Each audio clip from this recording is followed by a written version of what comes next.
اب بھی کچھ لوگ ایسے ہیں جو وہ کہتے ہیں ہم پر اثر نہیں ہوتا. تو اللہ تعالیٰ کہتا ہے یہ جو کہتے ہیں ہم پر اثر نہیں ہوتا، یہ اس لیے کہ میں نے ان کے دلوں پر مہر لگا دی ہے. یہ سنتے نہیں، یہ پسند ہی نہیں کرتے حق بات کو، اللہ کے احکامات کے مطابق زندگی ہی نہیں گزارتے، اس پر دھیان ہی نہیں دیتے، تو میں بھی ان کو نہیں سناتا، کیونکہ یہ سننے والے ہے ہی نہیں، یہ اثر لینے والے ہے ہی نہیں.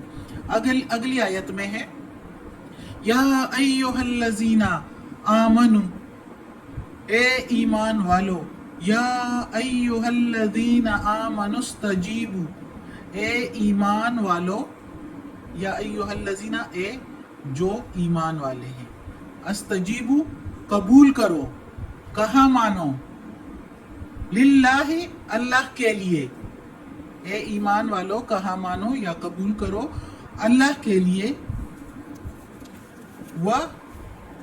للرسول، اور اس کے رسول کے لیے، اذا، جب، دعاکم، بلائے تجھ کو، پکارے تم کو، لما، جس کے لیے، یحییکم، یا جس میں، یحیی، زندگی ہے، کم، تمہاری، یحییکم، زندگی ہے تمہاری. اے ایمان والو کہاں مانو، اللہ کا اور اس کے رسول کا، جب پکارے تم کو یا بلائے تم کو جس کام میں تمہاری زندگی ہے. وَاعْلَمُوا، اور جان لو اور سن لو. اب مزید جو ہے تاکید میں اللہ تعالیٰ کہتا ہے کہ سن لو، جان لو، ان اللہ، بے شک اللہ، یحول، حائل ہے، درمیان، بین المرء، درمیان آدمی کے، وقلبہ، اور اس کے دل کے، درمیان حائل ہے اللہ.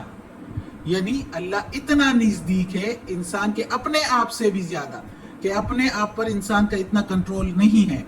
وَأَنَّهُ إِلَيْهِ، اور بے شک وہی، اسی، الیہ، طرف اس کے، تحشرون، تم نے اکٹھا ہونا ہے، تم نے جمع ہونا ہے. یعنی اللہ ہی کے آگے تم سب نے جمع ہونا ہے، ہم سب نے، یعنی قیامت کے دن، حساب کتاب کے دن، پھر حساب کتاب دینا ہوگا.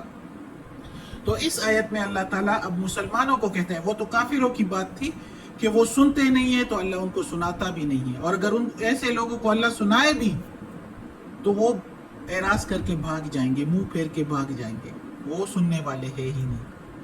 تو اب اس آیت میں اللہ تعالیٰ کہتا ہے ایمان والوں کو کہ اے ایمان والو، جب تم کو اللہ تعالیٰ اور اس کا رسول بلائے، یعنی اسپیشلی بات ہو رہی ہے کہ جہاد کے لیے جب بلائے تو فوراً چلے آؤ، کیونکہ اسی میں تمہاری زندگی ہے، کیونکہ اسی میں تمہارے لیے زندگی ہے، اللہ تعالیٰ کہتا ہے.